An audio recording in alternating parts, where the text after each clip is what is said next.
Question paper और उसका OMR sheet और उसका सब्जेक्टिव देख के आपको सिर्फ एक चीज़ डिसाइड करना है कि वो कैसा टीचर या कैसा एग्जामिनर हो सकता है जो केवल सब्जेक्टिव में 17 नंबर काट सकता है। पहले आप खुद कॉपी देख लीजिए। ये 2025 का वही पेपर है जिस पर मैंने परीक्षा दिया था, सामाजिक विज्ञान का, और काफ़ी बेहतरीन परीक्षा गया था, इतना जिसे मैं बता नहीं सकता। ठीक है, 111 इसका कोड है। ये सब कुछ आप लोग देख सकते हैं। सोशल साइंस का पेपर है और इसमें से आप लोग कभी ऑब्जेक्टिव का ऑफिशियल आंसर की जो बिहार विद्यालय परीक्षा समिति द्वारा जारी किया गया था उससे जब मैंने मैच किया, ये रहा क्लियरली। यहाँ पर टाइटल देख लीजिए, मैट्रिक एमसीक्यू मैचिंग। ये सब मैं बहुत ज़्यादा अपने लिए मतलब इतना कुछ किया था 10th में, क्या बताऊँ। ठीक है, तो ये प्रिंट निकाला हर सब्जेक्ट का।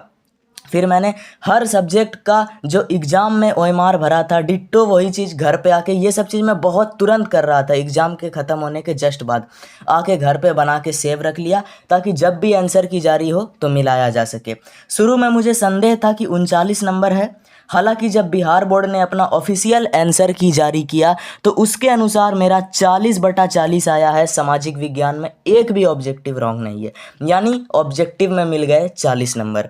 प्रैक्टिकल में एक छोटी सी चूक के कारण अभी अभी मैंने आपको बताया 19 नंबर मिल गया। ठीक है, वो टीचर पहचान नहीं सका कि तसारिफ मेरा ही नाम है। ठीक है, ये हो गया आपका क्लियर। 40 नंबर सब्जेक्टिव का, उसका डिजाइनिंग मैं आपको दिखाता हूँ। चलो एक एक करके। उससे पहले आज मैं क्वेश्चन भी साथ ही लाया हूँ ताकि आप लोग बेहतरीन डिसीजन ले सको।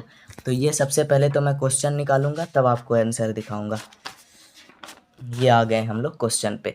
ये देखिए खंड वो है इतिहास हिस्ट्री।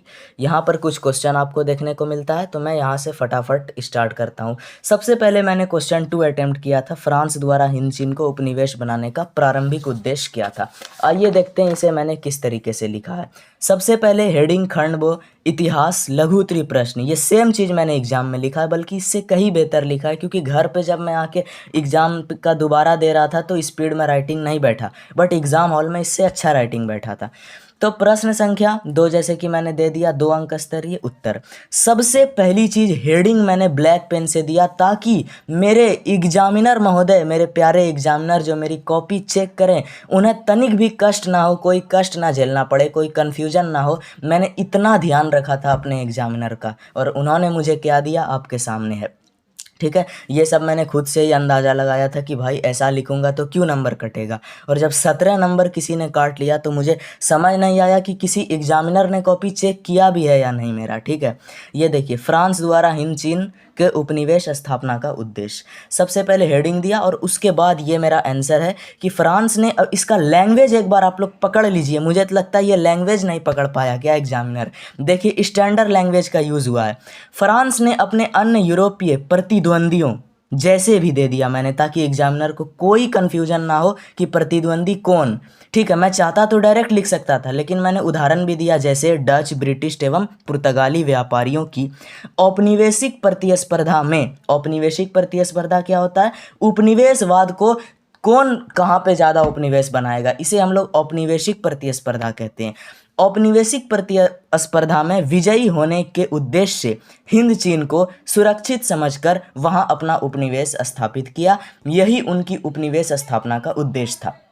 आप एससीईआरटी का बुक पढ़ेंगे, वहाँ भी लगभग यही बताया गया है कि जो डच व्यापारी और ब्रिटिश व्यापारी थे, चूँकि ब्रिटिश भारत पर हावी थे, डच भी इधर थे, पुर्तगाली भी आ चुके थे, तो फ्रांसीसियों को कहीं जगह नहीं मिल रहा था, इसलिए उन्होंने हिंद चीन को सुरक्षित समझकर ही वहाँ अपना उपनिवेश स्थापित किया ताकि वो इस औपनिवेशिक प्रतिस्पर्धा में विजयी हो जाएं, जीत जाएं।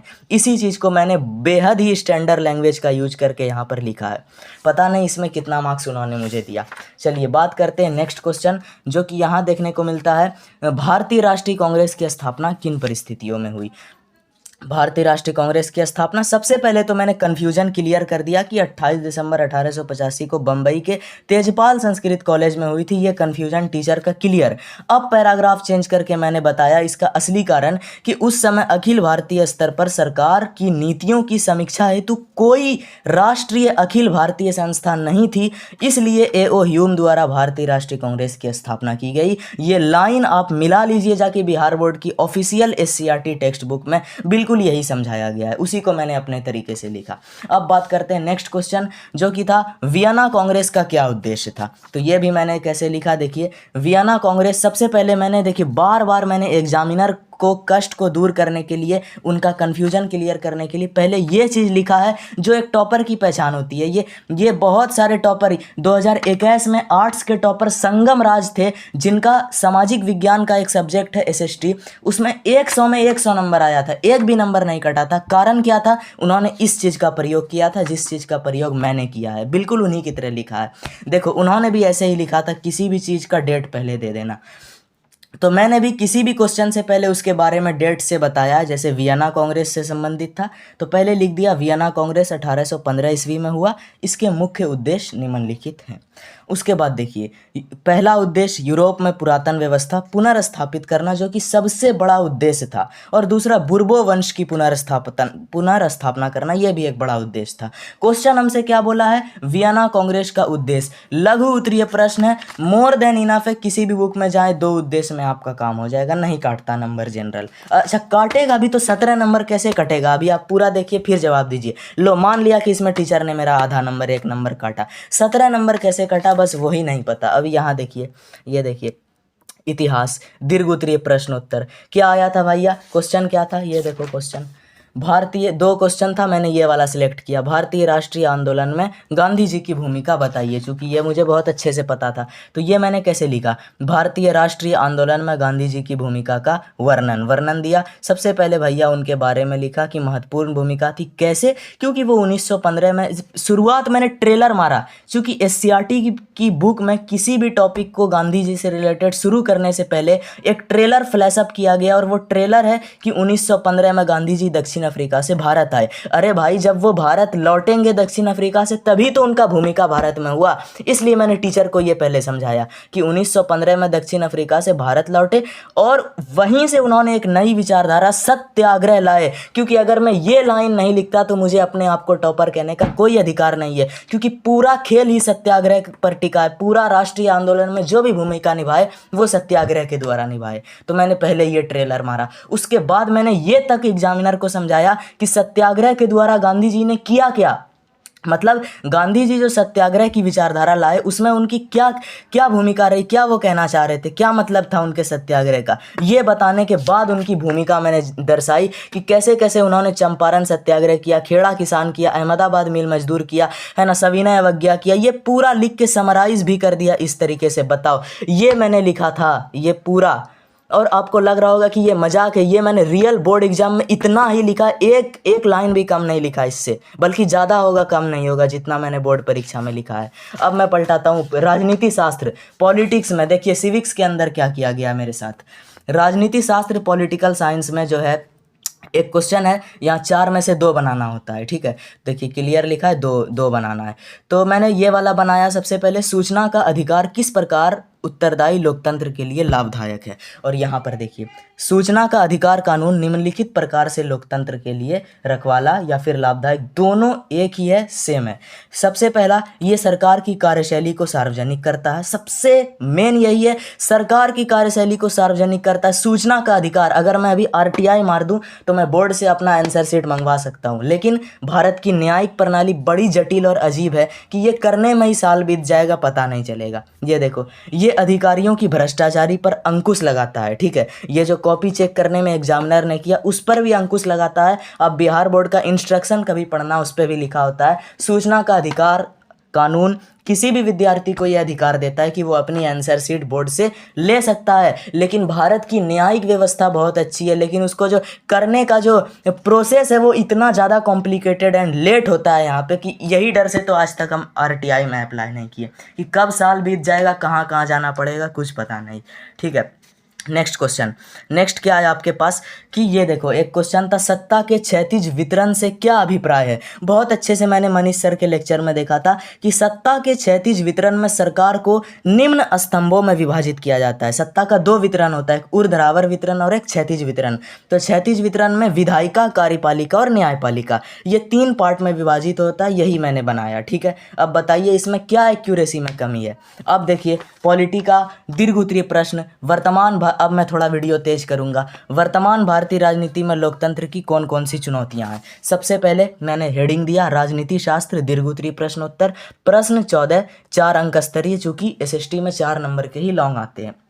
उत्तर, सबसे पहले मैंने लिखा वर्तमान में भारत का लोकतंत्र विश्व का सबसे बड़ा और नायाब लोकतंत्र है, फिर भी इसके समक्ष कई चुनौतियां हैं जो निम्नलिखित हैं। ठीक है, सबसे पहली चुनौती अशिक्षा, उसके बारे में। दूसरी आतंकवाद, उसके बारे में। नेक्स्ट पेज भ्रष्टाचार, बेरोजगारी, उन सब के बारे में। लास्ट में मैंने टीचर को कोई कष्ट ना हो, कोई कमी महसूस ना हो, उसके टीचर के फायदे के लिए मैंने लास्ट में ये भी लिख दिया कि इसके अतिरिक्त भी भारतीय लोकतंत्र में कई चुनौतियां हैं जैसे, और मैंने शॉर्ट में सिंपल लिख दिया। बताइए पता नहीं किस टीचर ने कॉपी चेक किया जो 17 नंबर काटा गया है। मात्र पूरे 17 नंबर केवल 40 में से जो मैं लिखता हूँ सब्जेक्टिव उसमें से कटा है। किस तरीके से कटा कोई नहीं जानता।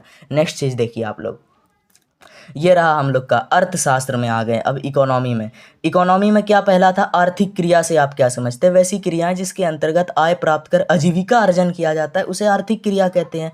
और लास्ट में मैंने टीचर के फायदे के लिए फिर ये भी दे दिया कि अर्थव्यवस्था आर्थिक क्रियाओं का संगठन है, ताकि दोनों में से टीचर को कोई परिभाषा समझ आ जाए तो पूरा नंबर दे दे। फिर भी टीचर ने नंबर काटा। नेक्स्ट चीज़ देखिए आप लोग, नेक्स्ट क्वेश्चन था विश्व व्यापार संगठन की स्थापना 1995 में। इसके कुछ उद्देश्य थे, जैसे कि सबसे मेन तो वही था अंतर्राष्ट्रीय व्यापार संबंधी नियमों का निर्देशन करना और विश्व व्यापार में समन्वय स्थापित करना। इस तरीके से लिखा। चलिए यहाँ पर मान ली 1 नंबर कटा, लेकिन 17 नंबर कटने का कोई सवाल नहीं था। पता नहीं कैसे ये लोग चेक किया। अब बात करते हैं हम लोग अर्थशास्त्र का दीर्घोत्तरीय प्रश्न। ये रहा अर्थशास्त्र, लघु नहीं हूँ, यह है दीर्घोत्तरीय प्रश्न। इसका उपभोक्ता संरक्षण हेतु सरकार द्वारा गठित न्यायिक प्रणाली का वर्णन करें। हेडिंग मैंने वही दिया। ठीक है, दीर्घोत्तरीय अर्थशास्त्र। पहले तो मैंने लिखा कि उपभोक्ता के अधिकारों की रक्षा हेतु सरकार द्वारा 1986 में उपभोक्ता संरक्षण अधिनियम बनाया गया था, ताकि एग्जामिनर को कोई कन्फ्यूजन ना हो मेरी कॉपी जांचते समय। ठीक है, साथ ही इसके लिए सरकार द्वारा त्रिस्तरीय न्यायिक प्रणाली का गठन किया गया है जो निम्नलिखित है। क्वेश्चन में हमसे क्या पूछा है, न्यायिक प्रणाली का वर्णन करें। मैंने टीचर को क्या समझाया कि देखिए सर जी, न्यायिक प्रणाली कैसी है, त्रिस्तरीय है, मतलब 3 स्तर पे है। पहला स्तर जिला फोरम, दूसरा स्तर राज्य आयोग और ये तीसरा स्तर जो है राष्ट्रीय आयोग। ये तीनों लिखने के बाद टीचर को नंबर देने में कोई कष्ट ना हो, इसलिए मैंने अतिरिक्त फिर से लिख दिया कि यदि कोई व्यक्ति राष्ट्रीय आयोग से भी असंतुष्ट है तो वह एक निश्चित अवधि के अंदर सर्वोच्च न्यायालय में भी अपील कर सकता है। ये तक मैंने लिख दिया, कोई स्तर नहीं छोड़ा, कोई न्यायिक प्रणाली मैंने यहाँ पे नहीं छोड़ा था। फिर भी टीचर ने नंबर काटा, आई डोंट नो भाई। ठीक है, नेक्स्ट बात करते हैं हम लोग भूगोल की तरफ फटाफट से। ठीक है, इस वीडियो को आप प्लीज़ जितना हो सके उतना शेयर कीजिए, जिस भी ग्रुप तक बिहार के, जिस संस्था तक, जहां तक पहुंचा सकते हैं, जहां तक भी आप पहुंचा सकते हैं शेयर करके। एक शेयर के दम पर कुछ भी करके आप पहुंचा सकते हैं। ठीक है, नेक्स्ट बात करते हैं हम लोग भूगोल का लघु उत्तरीय प्रश्न। क्या आया था भूगोल का लघु उत्तरीय प्रश्न भाई, इस तरीके से था, 6 में 3 बनाना था। सबसे पहले मैंने यहाँ से स्टार्ट किया है, मृदा संरक्षण हेतु कोई 2 उपाय बताएं। तो ये देखिए सब क्वेश्चन में ही लिख दिया 2 उपाय, तो अब 2 से ज़्यादा हम नहीं लिख सकते। पहला उपाय फसल चक्रण, दूसरा उपाय पट्टिका कृषि। टीचर को नंबर काटने में कोई कंफ्यूजन ना हो तो सब के बारे में ब्रैकेट में देके छोटा छोटा सा लिख दिए कि फसल चक्रण में क्या होता है, नाइट्रोजन का स्थिरीकरण होता है, और पट्टिका कृषि में घास की पट्टी द्वारा कृषि की जाती है। इतना टीचर का हम ध्यान रख के कॉपी लिख रहे थे। हर क्वेश्चन पर मेरे दिमाग में यही चल रहा था कि एग्जामिनर कैसे के भी नंबर नहीं काटे।